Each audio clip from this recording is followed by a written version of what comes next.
Let's go to our third story here, which is basically the hashtag MeToo era. If you take into what Vice President Pence is going to do, don't ever be alone with a woman ever. Basically, don't even have dinner with them. Right.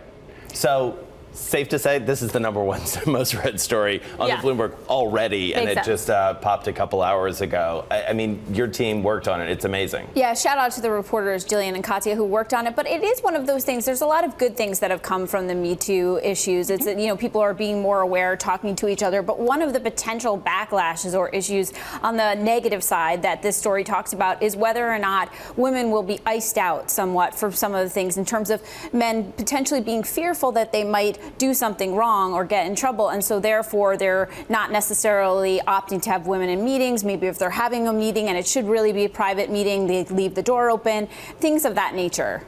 Yeah, it's pretty amazing too, because if you play this out, it leads from potential sexual harassment to ultimately sexual discrimination. Right. If you're sort of going overboard, if swinging the other way. Exactly. Yeah. Oh wow, I can't believe that Me Too is causing problems for women. In fact, it seems that the primary victims of Me Too are actually going to be women. I mean, you can say, well, what about the guys who have been accused, justly or unjustly? Well, yeah, but that's what? A few hundred men? Maybe, say, 500? Maybe 1,000 men? But how many tens of thousands of women are going to miss opportunities, all not just on Wall Street, all across the corporate world, because the men who happen to be the ones who are working with them are afraid to be alone with them, just in case, and notice that they avoided saying that on the panel, there are false allegations. I don't think they're worried about doing something wrong. I think the ones who are doing things wrong know that they're doing things wrong and are taking advantage of their particular situation. But I think the people who are most afraid of Me Too at this point are men who haven't done anything wrong, but are afraid of a false allegation. Which makes Mike Pence the winner of the Me Too movement, doesn't it? No more dinners with female colleagues, don't sit next to them on flights, book hotel rooms on different floors, avoid one-on-one meetings. If that's not the indication of a culture of men who are terrified by the Me Too movement, I don't know what is. What kind of climate of fear has Me Too created for this to be necessary? In fact, as one wealth advisor put it, just hiring a woman these days is an unknown risk. Good job, feminism. Make it difficult for women to get along in the workplace by putting unreasonable restrictions, and in fact worse, putting all of the power in the hands of women. Make it so that any accusation has to be taken as if it's literal truth, regardless of the quality or content or likelihood of that allegation being true. Make it so that this has to be taken as if it's a proven fact, but right off the bat. And this is the result that you get. You get men who are afraid to deal with women and feel that they must defend themselves preemptively before anything's even happened, just in case. Across Wall Street, men are adopting controversial strategies for the Me Too era and in the process, making life harder for women. There you go, ladies. You can thank the feminists for this, for making your life harder. Aren't you so pleased? While Me Too might have been initially necessary to deal with people like Harvey Weinstein in Hollywood, it's gone too far, hasn't it? Can we all agree that the Me Too movement now has to stop? Call it the Pence effect, after US Vice President Mike Pence, who says he avoids dining alone with any woman other than his wife. Yeah, but he wasn't doing it because he was afraid of allegations of sexual harassment. He was doing it to avoid rumours that he might be cheating. In finance, the overarching impact can be, in essence, gender segregation. And this was a point I was making on Twitter the other day. Identity politics causes segregation. There is no other way of dealing with this, because any interaction between two of the groups of identities, that when these people come together and have to interact, has to be heavily policed. And so just on a regular day-to-day basis, it's just easier to be apart, separate but equal, which is the rallying cry of the feminist, intersectional Black Lives Matter types. Interviews with more than 30 senior executives suggest many are spooked by Me Too and struggling to cope. It's creating a sense of walking on eggshells. That's exactly what I was talking about. As soon as a man, the identity, has to deal with a woman, the identity, now the boundary, the place, the area that they have that interaction in has to be heavily policed. Now they have to be on their best behavior, and one slip, they've got an entire movement, a gender movement that's going to come down like a ton of bricks. So make sure you walk on those eggshells, lads. Sorry, but this is what you get for not standing up to feminist ideologues. I've been warning about it for years. This is the poison fruit that has grown from the poison seed. I told you. This is, of course, not a single industry phenomenon, as men across the country check their behaviour at work to protect themselves in the face of what they consider unreasonable political correctness, which it is, or simply do the right thing. They're already doing the right thing. The idea that, like, Harvey Weinstein's position and behaviour is indicative of men broadly is one of the most disgusting smears that feminists have done towards men for many years. This is really gross, and you're reaping the rewards. Now, more than a year into the MeToo movement, it's only been a year, Jesus, with its devastating revelations of harassment, abuse in Hollywood and Silicon Valley and beyond, but mostly Hollywood and Silicon Valley, because it seems that left-wing men have a problem with women. Join the male feminist club at your peril.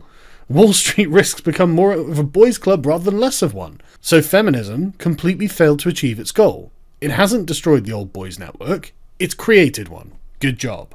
Women are grasping for ideas on how to deal with it because it's affecting our careers, said the president of the Financial Women's Association. It's a real loss. You have to deal with the feminists. You have to say, categorically, with no reservations, proof is required for you to believe an allegation.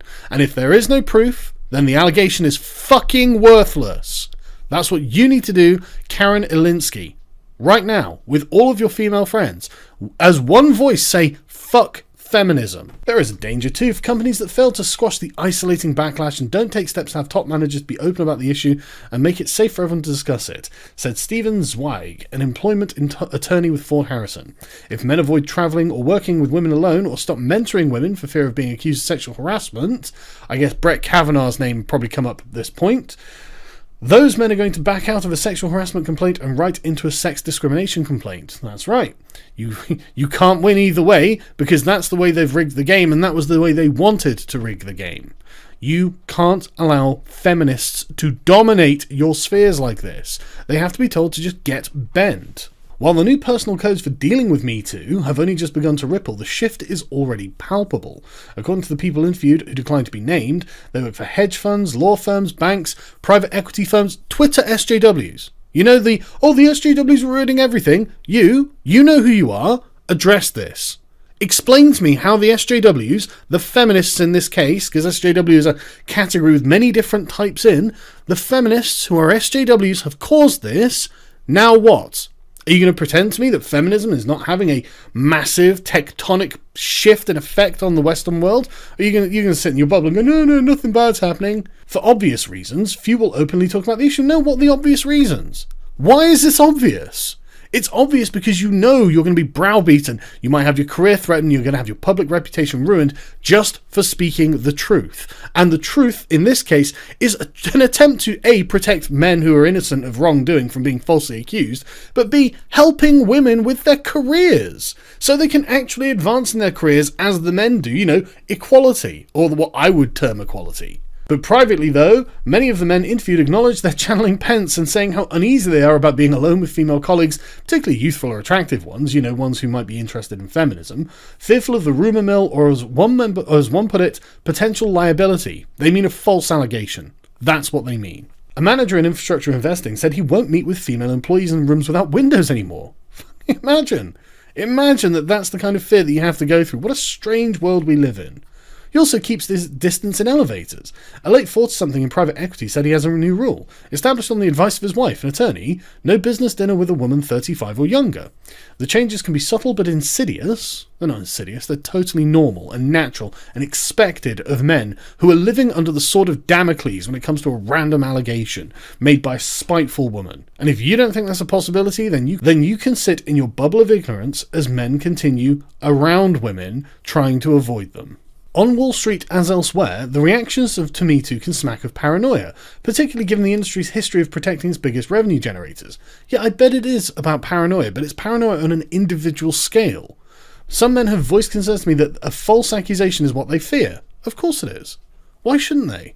These men fear what they cannot control. Well, duh!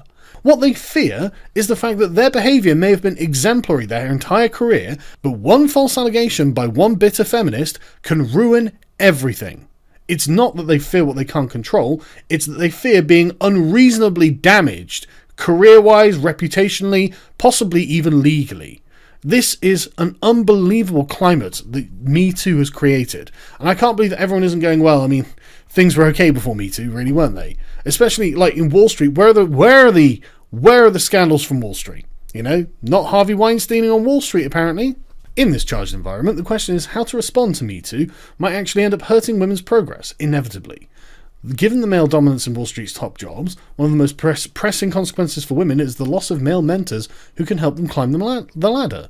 There aren't enough women in senior positions to bring along the next generation all by themselves, said Lisa Kaufman. Advancement typically requires that someone at a senior level knows your work, gives you opportunities, and is willing to champion you within the firm. It's hard for a relationship like that to develop if the senior person is unwilling to spend one-on-one time with a more junior person. Men have to step up, she said, and not let fear be a barrier. No! Women have to step up and say, I promise I will not level false allegations. Because that's the fear that the men have. Because it's a real and present danger to their personal lives and their careers.